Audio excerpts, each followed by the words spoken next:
disagreement over whether Denver is lowering its standards for police officers to meet the mayor's goal of hiring more. I think this is due to political pressure coming from the mayor's office, unfortunately, and I wish that weren't the case. Another slap on the wrist for the attorney from Colorado who helped push Donald Trump's election rigging lies. As Denver scales back services for newly arriving migrants, we look at what's being offered to the people who don't make it into the city's asylum seeker program. And the artist who made the Jackie Robinson statue is no longer living. So when that statue was stolen, a community turned to a studio in northern Colorado. That's tonight on Next. The head of Denver's Civil Service Commission says the city has been lowering its standards to hire more police officers and firefighters. Says recruits who fail psychological evaluations are still being kept in the pool so that Mayor Mike Johnson can meet his campaign promise to hire more first responders. Yet every other member of that commission tells our Mark Salinger that's not true. Good morning.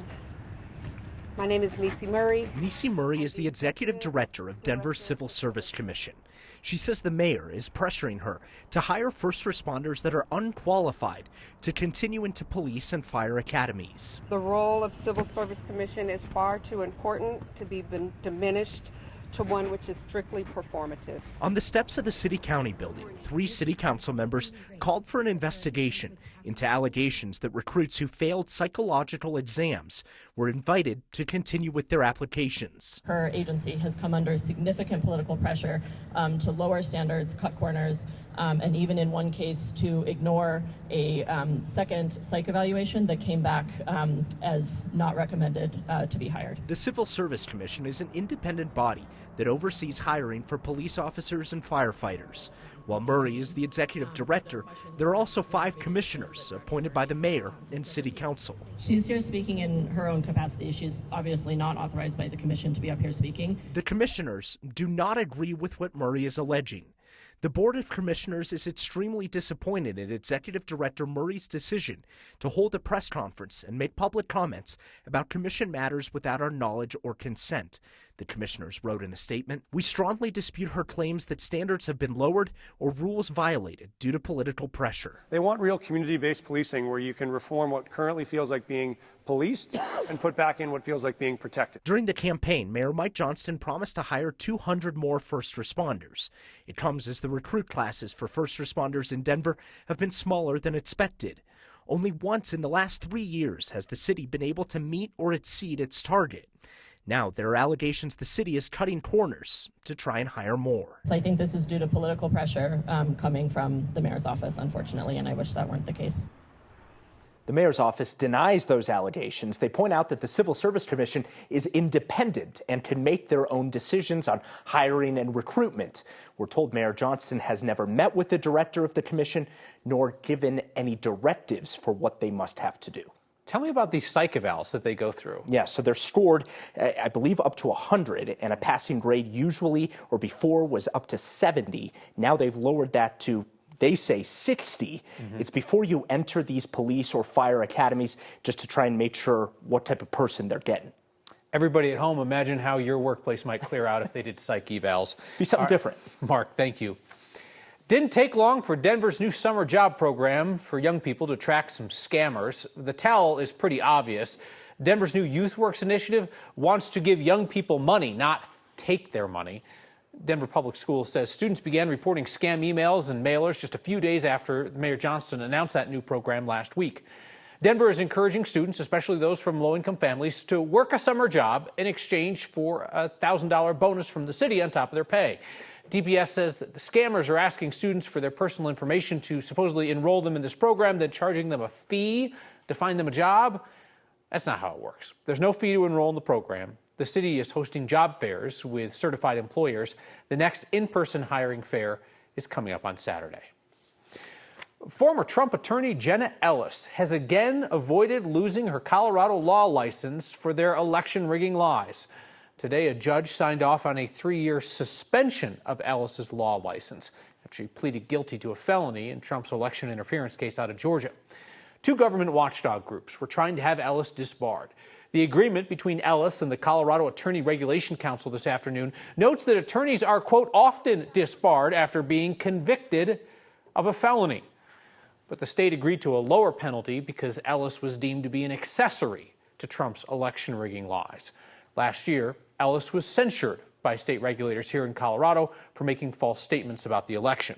She submitted a letter to the court that was both remorseful and defiant.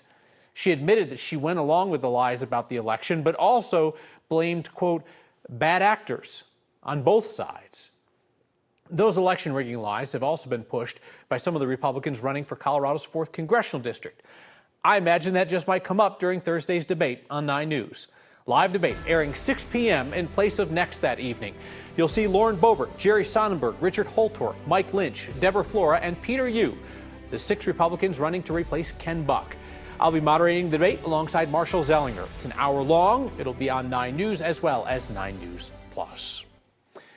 Coloradans will no longer be forced to shell out at the Apple Genius Bar because a new state law will give individuals the right and the tools to repair their own tech. A bill sponsored by Democrats was signed today by Governor Jared Polis. It requires big tech companies to provide third-party repair services and give individuals access to the software and tools needed to fix their equipment. Bill sponsors say this should give people cheaper options to fix personal electronics. It builds on some earlier right-to-repair laws which dealt with ag equipment and powered wheelchairs. Some tech products will still be exempt from the new rules, mostly stuff with extreme safety considerations like medical devices, safety communications equipment, or fire alarms. There are fewer migrants crossing the southern border now than a couple months ago, fewer migrants arriving in Denver. Yet the city's making a plan for the next potential surge, buying one building to use as a shelter and preparing a second to open. Our Angeline McCall explains. As the city buys another building, it's developing a long-term plan to shelter migrants. To not be prepared for that would be irresponsible. So we need to have the facilities. The city will buy the gym turned migrant shelter from Denver Community Church in Athmore Park for $4 million. Money from the newcomer budget. You may recall that as part of the newcomer budget, we had specifically identified $9.5-ish million of capital investments. City Council approved the dollars earlier this month because the city has been leasing it since late 2022 anyways. It's more cost effective if we can just we own the building, we already have it, we can use it for something else down the road if we need it. Right now, families who used to sleep in tents on the street are staying there today with more accommodations like an outdoor kitchen. And so by owning the building, we could immediately look into making a few changes that could help them out that we maybe necessarily couldn't do if we were just leasing it. Bigger picture, the city is also working on activating a different building. They've asked us not to share the location, but say they're working on converting a warehouse into a space that could offer short-term congregate shelter. If there's one thing that we have, that we do know, it's that we don't know everything that is going to happen, and we need to be prepared for all these different contingencies. Denver Community Church had purchased the gym property to create more space for them, and once they got the construction costs back, they ditched that plan. And with the timing of migrant arrivals, they then started leasing it to the city. So really, Denver Community Church never occupied the space that the city plans to purchase here. As for the warehouse space that the city has been using, I know there were some concerns, we heard them from some Next viewers, that the city was literally going to be warehousing people, and they were kind of uncomfortable with that. What's the deal with that space? Yeah, we've heard some concerns. Again, this is a warehouse different than the DCC location. And so the warehouse, they say that they're still outfitting. They're trying to get it up to fire code. And this would be another congregate shelter. And so it would be another option for people to go into shelter when they arrive in Denver. Again, what's offered today is 72 hours for people who are not accepted into the new Denver Asylum Seeker program. All right. Angeline McCall, thank you. Tonight's next question comes from Chuck in Arvada, wanting to know why some Memorial Day events got more of a flyover than others. Hey, Kyle, I got a Memorial Day question for you. There's 2 flyover jets at Fort Logan where the fallen soldiers are resting, and yet there's 4 fighter jets that go over the Boulder where people are dressed as bananas. Seems like it should be backwards, more of an honor to have 4 jets over Fort Logan. Ooh, Chuck bringing the heat on that question. It's a fair question, though, right? The Air National Guard tells us it's a matter of conflicting schedules. Colorado's 140th Wing provides 2 F-16 jets that do a whole series of flyovers around the state. They spent about an hour and a half in the air yesterday flying over Memorial Day events from Denver to Grand Junction. Then there were 2 F-35s that came from a different unit that joined them for that flyover at Folsom Field. That one gets more attention sometimes because it is one of the largest Memorial Day events in the country.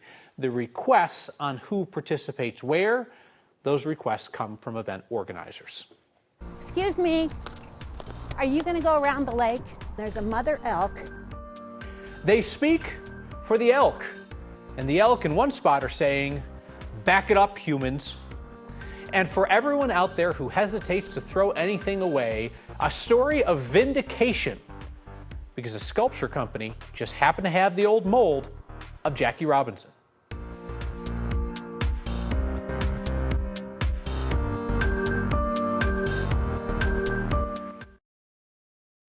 CDOT is getting ready to demolish the oldest bridge in our state's highway system. Thank goodness, right?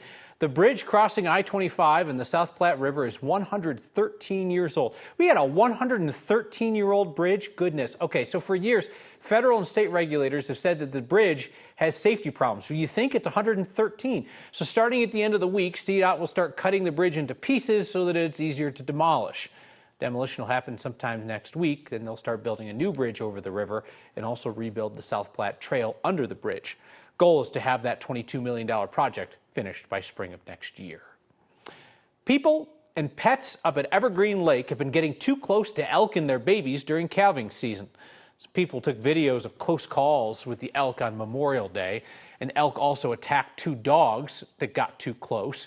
Well, now humans to the rescue. A group of volunteers are keeping an eye on the lake and trail area, making sure that everybody knows to keep a safe distance away. Wild animals need space, and then when they're protecting their young, they really need space. When they look at you and they stare at you, they're kind of on the alert. That's how you know. So the volunteers say that you need to follow a literal rule of thumb. I'd actually never heard this before. It's a thing. Hold your thumb out at arm's distance, look at the animal through one eye. If you can see the animal, you're too close. You got to back it up a little bit. Chris Bianchi, you're at a safe distance. You're no threat to me. Okay, yes, that's actually a really good rule. Isn't that interesting? That's super interesting. Did not know that. By the way, Kyle, 113 years ago, leading meteorologists were Cuban priests. That's not a joke either. True story. That's a story for another day. As old as that bridge. As old as that bridge, exactly. But meantime, fortunately, meteorology has come a little bit of a ways in the last 113 years. And we've got some storms for us here on the eastern plains. Some pretty strong ones here across the southeast plains. We've got numerous severe thunderstorm warnings. Main issues in this part of the state, damaging straight line winds. In some cases, some localized cases, up to 65, maybe 70-mile-an-hour winds for us. In Eads, we had a pretty nasty hailstorm about an hour or so ago. I-70, just south of I-70. That's where the worst of the storms are right now. In fact, kind of turning on our HE Doppler radar here for a quick second. You can notice some of these darker reds. That's where we're likely talking about maybe some ping pong ball sized hail, maybe even a little bit bigger than that in some localized areas. So certainly want to be indoors with these storms moving their way on through. Out towards the Pueblo area, seeing some showers, storms out that way as well. Now, what's going to happen as we head over the next few hours? Denver area, we likely stay dry. I would still say if you're heading out and about this evening, don't cancel those plans. It generally looks okay. Just have a jacket just in case you do see a shower or a storm. Isolated storm possible, especially north of Denver as we head over the next couple of hours. But I think most of us, again, should stay dry. That said, tomorrow we are going to have a higher risk for seeing showers, storms compared to today, with damaging winds our main concern for tomorrow, but also the potential for some large hail as well. Denver, initially as these storms first develop, between say 1 and 3 p.m. tomorrow, we're going to have a chance for a storm. Better chance ahead kind of east of the airport, usual spots. Also at say Albert County, you're going to have a better chance for a storm for tomorrow as well. Close look in again for tomorrow. Strong storms, these will push east as we head through the day tomorrow. And then that 7-day forecast, it's a scorching start to June with temperatures near 90 for Sunday, Monday, and Tuesday of next week. A lot of the sculptures we do don't have a lot of meaning, but, you know, this one means a lot to a lot of different people. And when a bronze sculpture in Kansas disappeared, only one company in Colorado could recreate it exactly.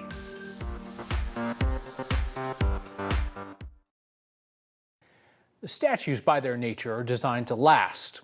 When someone stole a statue of baseball legend Jackie Robinson in Kansas, that promise got tested. Then some Coloradans stepped in to help. These are actually originals from an artist, I think out of New Mexico. As we do the entire sculpture process, a mold will be made of it, and we actually take it from that original mold all the way through to patina, and we can give people a start to finish sculpture. I'm David Hobbs. I'm a spruer here at Art Castings of Colorado, and I'm here working on the Jackie Robinson Memorial. John Parsons, we've always cast a lot of work for him. We were contacted by League 42 that the piece had been stolen, and that's the first time we heard of it. We were able to cast this piece for him years ago, and we had the molds from his original casting, and we're able to run another copy for the baseball fields. So this is called the shell room. We still had the molds, and making a new one wasn't really going to be that big a deal. So what we're doing is we're adding layers of slurry, which is almost a glue, and then we're putting different layers of sand on it to create a shell. This is just the top half of that bust, and it'll be in metal pretty quick. This is very important to a lot of people, so we take a little extra care to make sure that everything is just perfect. We just have to put extra bars on it to make sure that there's no air pockets when that metal's filling up that cavity. You think that a sculpture is forever, and it's amazing that it's something that, I mean, you never think about the possibility of it being stolen. Now we're able to just take it back through the casting process, and it'll look just like the original did. So this is the torso cavity for the Jackie Robinson sculpture. I actually worked on the original one, so I'll be working on the next one again, and it's sad to see it, but I know we'll give them a perfect piece. And I think this one might actually mean more than the original one did to that community. It means a lot to a lot of kids and a lot of folks around the country, so we're happy to participate. That's one of the cool parts about a job at an art foundry. A lot of these sculptures mean so much to different groups of people. And so it's awesome that this piece will go into a community that this is an idol to them. And so I think that's pretty great. It's pretty great indeed. Workman says the new statue will be completed by July, just in time for a rededication over the summer. Marissa's on deck with your feedback. Oh, almost. You got time. You can still make the haul if you hit 300. Oh, you did. Oh, I missed it. We'll be right back.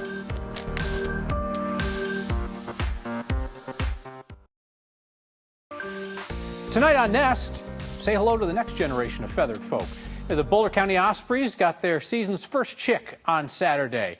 It came out asking for breakfast like they all do. Chick hatched from the second egg that Mom Osprey laid. First egg never hatched, but bird watchers are keeping an eye on whether they'll have any luck with the third egg in the nest. These are the Ospreys that had that infamous property dispute last year where two Canada geese came in and tried to take over their nest, made themselves a home, laid an egg there. Well, all is well, and now their family is growing. Email from Elle tonight who says, Kyle, please don't be flippant about psych evals at work. If my colleagues and I were handed a gun and immunity from prosecution at job, I'd want a psych eval for my colleagues too. I completely understand that. Was not making light of psych evaluations for first responders. I just invited all of us to consider what would happen if there were psych evals at our workplace. For starters, all of us playing baseball with your wadded up pieces of feedback would probably be out the door. Frank in Golden says, after years of giving Kyle grief over the hideous clothes he usually wears, it galls me to admit he actually looks professional tonight. Frank, I look like a beige scoop of unappealing cafeteria food, but I appreciate you saying that. We'll see you next time.